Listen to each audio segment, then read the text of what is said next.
Dear students, welcome to my YouTube channel Rafiq English academy.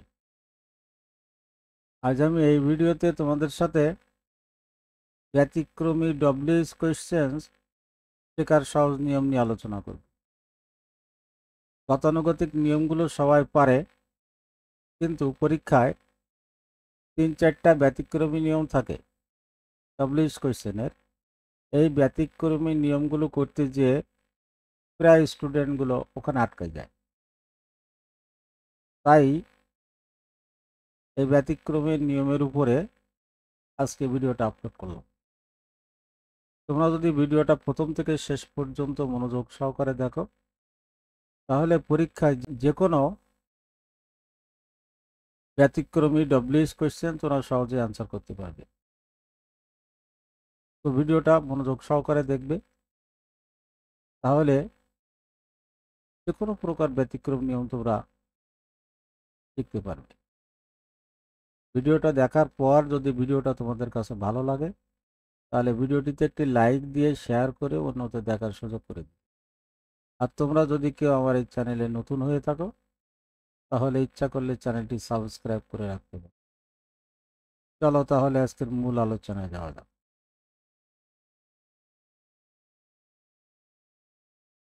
ব্যতিক্রমী WH questions, এটা আমরা এখন আলোচনা করব। 1 নম্বরে দেখো সেট করা হয়েছে এভরিবডি, এভরিওয়ান আর অল। এই তিনটা যদি থাকে তাহলে তোমরা এইভাবে, এই দেখা আমি যেভাবে তোমাদের দেখিয়েছি এইভাবে তোমরা কোয়েশ্চেন করবে। যেমন এভরিবডি, এভরিওয়ান, অল এই তিনটা থাকলে এর পরিবর্তে হু বসাবে। তারপরে ভার্ব দেখবে, ভার্বের টেন্স অনুযায়ী একটা সাহায্যকারী ভার্ব দিবে। তারপরে নট অথবা এন অ্যাপোস্ট্রফি এই দুটো যে কোনো একটা দিতে পারো। তারপরে মূল ভার্ব ফ্রি করে বাকি অংশ লিখে শেষে প্রশ্নবোধক চিহ্ন দিয়ে।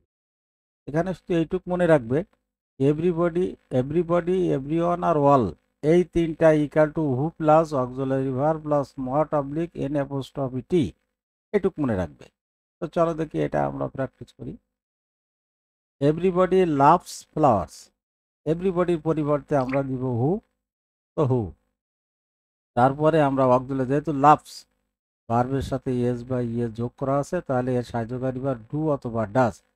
তাহলে আমরা এখানে যেহেতু এর এস বাই ইয়েস আছে, তাহলে এখানে ডাজ, তো আমরা ডাজ নিয়ে নিলাম। তারপরে সূত্রের এন অ্যাপোস্ট্রফি টি অথবা এন ও টি দিয়ে দেবো, তাই না?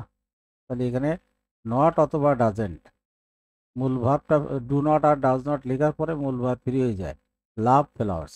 এইভাবে এভরিবডি থাকুক, এভরিওয়ান থাকুক আর অল থাকুক, যা থাকুক না কেন আমরা এই নিয়ম অনুযায়ী করবো। তোমরা এটুকু লিখে নিবে, হু plus auxiliary verb plus not oblique n apostrophe টি, এটুকু সংক্ষিপ্তভাবে লিখে নিতে পারো। তারপরে দেখো নোবডি, নো ওয়ান আর নান এই তিনটা যদি থাকে, তাহলে এই শব্দগুলো তুলে দিয়ে শুধুমাত্র হু দিয়ে দিবে। এখানে কিন্তু নেগেটিভ করলে হবে না, এই অক্সিলারি ভার্বও দরকার নাই, এন অ্যাপোস্ট্রফি টি বা এন ও টি এটা কোনো কিছু দরকার নেই, শুধুমাত্র এই শব্দগুলো তুলে দিয়ে এখানে হু দিলে হয়ে গেল।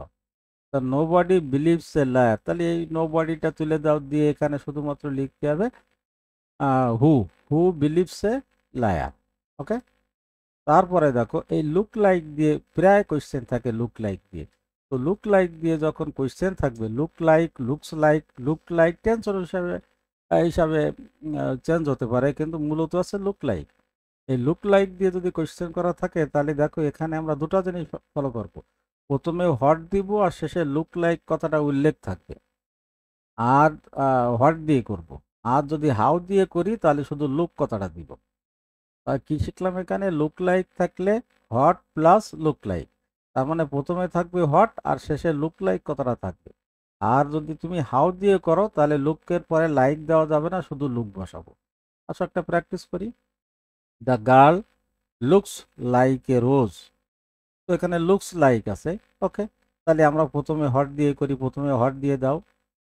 তারপরে আছে টেন্স অনুযায়ী সাহায্যকারী ভার্ব, লুকের সাথে এস আছে তাহলে ডাজ। তারপরে সাবজেক্ট দিয়ে দাও দি গার্ল। তারপরে যে মূল ভার্ব ফ্রি হয়ে যাবে লুক।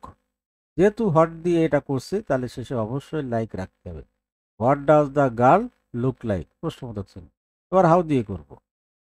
হাউ দিয়ে করলে প্রথমে হাউ দিয়ে দাও, তারপর টেন্স অনুযায়ী সাহায্যকারী ভার্ব লুকস, তাহলে এখানে ডাজ, তারপর আগের মতো সাবজেক্ট দিয়ে দাও, আর শেষে হলো লুক।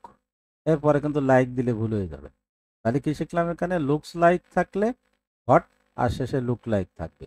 আর এর পরিবর্তে আর একটা করা যায় হাউ দিয়ে করলে শেষে লুক বসাবো। কেমন? আমার মনে হয় এই তিনটা তোমাদের স্পষ্ট হয়ে গেছে। এরপরে যাই আমরা নাম্বার 4। এই ফেমাস ফর দিয়ে পরীক্ষায় পড়ে।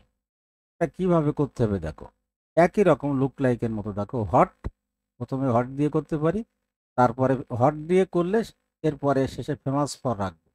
আর যদি হোয়াই দিয়ে করি শুধুমাত্র ফেমাস দেবো। খেয়াল করো, তাহলে এখানে হোয়াট দিয়ে করলে ফেমাস ফর এ কথাটা থাকবে, আর হোয়াই দিয়ে করলে ফেমাস দিতে হবে, তার মানে ঠিক লুক লাইকের মতো। তো এখানে আমি হোয়াট দিয়ে করব, হোয়াই দিয়েও করবো। তারপরে দেখো Rajshahi is famous for mangoes. এই যে ফেমাস ফর থাকে, বিভিন্ন উদাহরণ থাকতে পারে, তোমরা শুধু এই প্যাটার্নটা দেখো। তো প্রথমে আমরা হট দিয়ে দিব হট, তারপরে সাহায্যকারী ভার্ব দাও, এখানে সাহায্যকারী ভার্ব মূল ভার্ব একই ইজ, তারপরে সাবজেক্ট দাও রাজশাহী, যেহেতু হট দিয়ে করছি তাহলে শেষে ফেমাস ফর কথাটা রাখবো। তো what is Rajshahi famous for. এরপরে যে আমরা হোয়াই দিয়ে করব, হোয়াই দিয়ে করলে আমরা ফর রাখবো না, হোয়াই দিব, তারপর টেন্স অনুযায়ী সাহায্যকারী ভার্ব ইজ, তারপরে এখানে রাজশাহী সাবজেক্ট দিয়ে দাও, এরপরে ফেমাস, এরপরে ফর দিলে কিন্তু হবে না। তো এখানে ফেমাস ফর থাকলে হট প্লাস ফেমাস ফর, প্রথমে হট আর শেষে ফেমাস ফর, আর হোয়াই দিয়ে করলে শেষে ফেমাস। কেমন? তারপরে যাও, এই যে টাকার একটা দেখো 500 টাকা, 200 টাকা, 300 টাকা, এরকম তো টাকার অঙ্ক উল্লেখ থাকে। এই টাকার অঙ্ক উল্লেখ থাকলে তোমরা হাউ মাস মানি এই কথাটা ধরে নেবে।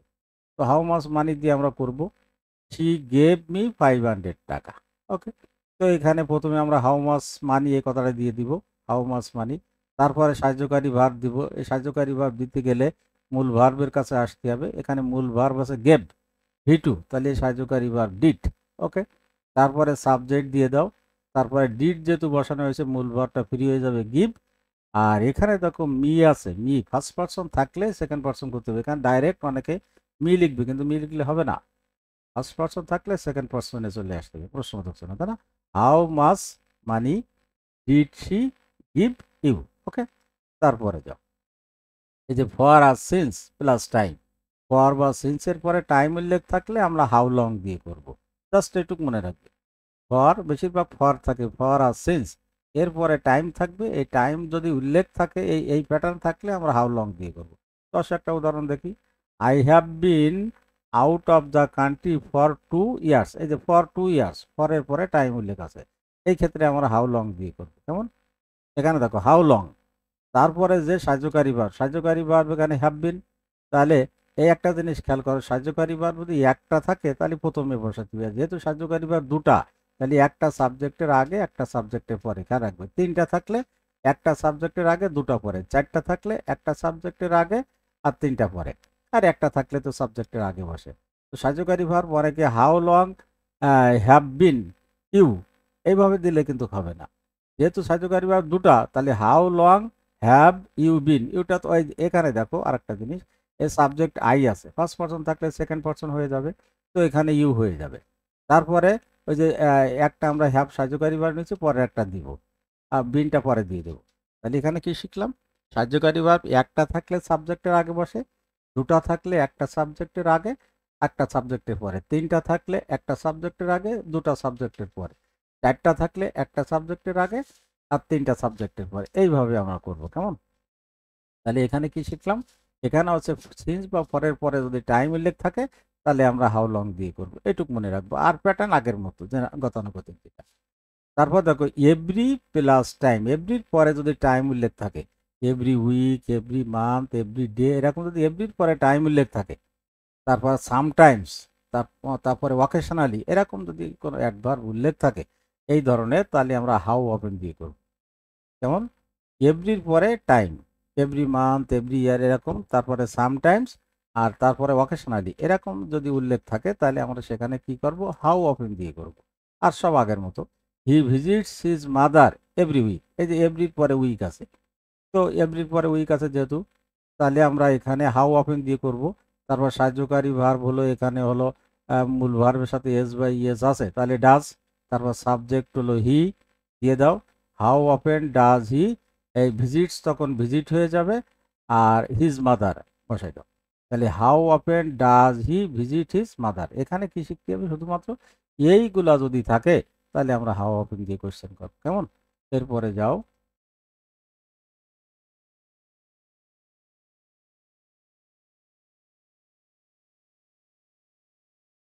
Same things more than two, পরপর যদি দুটার বেশি থাকে একই জিনিস, তাহলে আমরা সেখানে হুইচ অবলিক হট, তারপর ওই ওই জিনিসগুলোর একটা কমন নাম, সেটা আমরা বসাই দিয়ে করবো। কেমন উদাহরণে আসলে ক্লিয়ার হয়ে যাবে।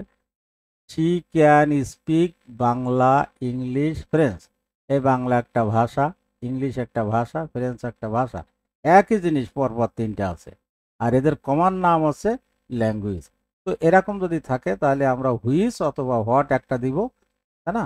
তারপর কমন নামটা দিব, কমন নাম হচ্ছে ল্যাঙ্গুয়েজ। তো এখানে আমরা যেহেতু অনেকগুলো ভাষা, তাহলে এখানে ল্যাঙ্গুয়েজেস, হুইচ ল্যাঙ্গুয়েজেস। এরপর আছে অক্সিলারি ভার্ব, এখানে কি আছে, ক্যান, ক্যান বসাই দাও, তারপরে সাবজেক্ট হলো শি স্পিক, আর এটুক তো বাদ যাবে। তো আমরা কি শিখলাম এখানে, একই জিনিস যদি পরপর দুটো বা তিনটা এরকম থাকে, দেশ থাকতে পারে, ভাষা থাকতে পারে, তো এখানে আমরা কি করব, হুইচ আর হোয়াট নেব, তারপর ওদের কমন নামটা বসাবো, প্লুরাল করব সেটা, তারপরে আগের নিয়মটা ফলো করব। তারপরে দেখো কাম ফ্রম, এই যে কাম ফ্রম, কামের পরেই ফ্রম আছে, এরকম যদি থাকে তাহলে আমরা হ্যাড দিয়ে তো করবো, প্লাস সাথে শেষে ফ্রম কথাটা রাখবো। এই ফ্রমটা অনেকে রাখে না, কিন্তু এই ফ্রম রাখতে হবে। কাম ফ্রম থাকলে হোয়ারের পরে শেষে ফ্রম রাখতে হবে। তো এখানে দেখো শি কামস ফ্রম খুলনা, ওকে। তো এখানে আমরা করতে গেলে কি করতে পারি, হোয়ার তো প্রথমে দিব, তারপরে কামের সাথে এস আছে তাহলে সাহায্যকারী ভার্ব দিব, তারপরে আছে সাবজেক্ট দিব শি, আর কামস এখানে ফ্রি করলে, যেহেতু ডাজ বসানো হয়ে গেছে, ফ্রি করলে হবে কাম। আর যেহেতু কাম কথাটা লিখছো, এরপরে ফোরাম আছে, শেষে ফোরাম তোমাকে অবশ্যই দিতে হবে। আর স্টুডেন্ট কি করবে, ছাত্রছাত্রীরা, যে হোয়ার ডাজ শি কাম দিয়ে প্রশ্নবোধক চিহ্ন দিয়ে দেবে, এটা হবে না কিন্তু। কাম ফ্রম থাকলে ফ্রম কথাটা শেষে উল্লেখ করতে হবে। তো এখানে দেখো প্রিপোজিশনের পরে যদি ব্যক্তিবাচক অবজেক্ট থাকে, তাহলে আমরা এখানে কি করব, প্রিপোজিশনের পরে ব্যক্তিবাচক অবজেক্ট থাকলে আমরা সাধারণত হুমের ব্যবহারটা করি। কিন্তু প্রিপোজিশনের পরে যদি ডাইরেক্ট যদি ব্যক্তিবাচক অবজেক্ট থাকে, কিন্তু ওই ব্যক্তিবাচক অবজেক্টের পূর্বে যদি প্রিপোজিশন থাকে, তখন আমরা কি করব, ওই হুম দিয়ে তো কোয়েশ্চেন করব, কিন্তু ওই কোয়েশ্চেন করার পূর্বে ওই প্রিপোজিশন কথাটা ওইটা যোগ করে দিব। ডাইরেক্ট তো প্রথমে আমরা অবজেক্ট ব্যক্তিবাচক হলে আমরা হুম দিয়ে কোয়েশ্চেন করি, কিন্তু ওই অবজেক্টের পূর্বে যদি তোমার কোনো প্রিপোজিশন থাকে, তাহলে প্রথমে হুম বসানোর পূর্বে তুমি এই প্রিপোজিশনটা আগে বসাই নিয়ে তারপর পূর্বের নিয়মগুলো ফলো করবে। জাস্ট এইটুক ডিফারেন্স, এই কারণে এটা ব্যতিক্রম। আচ্ছা, মারিয়া left A message for Anika. তো এই দেখো আনিকা হচ্ছে ব্যক্তিবাচক অবজেক্ট, তো এখানে আনিকার পূর্বে ফর দেওয়া আছে। তো এখানে যদি ফর না থাকতো, তাহলে আমরা ডাইরেক্ট এখানে হুম দিয়ে করতাম, যেহেতু ফর আছে তাহলে এই ফরটা হুমের আগে বসাই দিব। তো এখানে দেখো ফর প্রথমে দিয়ে দিলাম, তারপর আনিকার পরিবর্তে হুম, এরপরে আগের নিয়ম ফলো করো। লেফট, এটা আছে ভি2, তাহলে এর সাহায্যকারী ভার্ব আছে ডিড, ডিড, তারপর সাবজেক্ট দাও মারিয়া, তারপরে আছে লিভের ভিয়ন দাও লিভ, তারপরে বাকি অংশ আছে MSS, for whom did Maria leave message, okay. তো এইভাবে আমরা ব্যতিক্রম নিয়মগুলো সলিউশন করব। তোমরা যদি এটা সুন্দরভাবে প্র্যাকটিস করো, তাহলে পরীক্ষায় তোমাদের কোনো ডব্লিউএস কোয়েশ্চেন আটকাবে না, তোমরা সম্পূর্ণ 100% কারেক্ট উত্তর লিখতে পারবে, কেমন? তো ঠিক আছে, যদি তোমরা এই ভিডিওতে কোনো সমস্যা মনে করো বা কোনো সমস্যা আছে, তাহলে ভিডিওতে শেষে একটা কমেন্ট করে আমাকে জানাতে পারো। আমি যথাসাধ্য তোমাদের কমেন্টের উত্তর দেওয়ার চেষ্টা করবো ইনশাল্লাহ। আর এই ভিডিওটা আবার বলছি, যদি তোমাদের কাছে ভালো লাগে তাহলে ভিডিওটিতে একটি লাইক দিয়ে শেয়ার করে অন্যদের দেখার সুযোগ করে দিও। আর তোমরা যদি কেউ প্রথমেই আমার এই চ্যানেলে ভিডিও দেখে থাকো, যদি তোমাদের কাছে এটা ভালো মনে হয় বা চ্যানেলটা ভালো লাগে, ভিডিওটা ভালো লাগে, তাহলে তোমরা চ্যানেলটি ইচ্ছা করলে সাবস্ক্রাইব করে রাখতে পারো। পরবর্তী ভিডিওতে তোমাদের সাথে আবার কথা হবে। সে পর্যন্ত সবাই ভালো থাকবে ও সুস্থ থাকবে। আজ এ পর্যন্ত, আল্লাহ হাফেজ।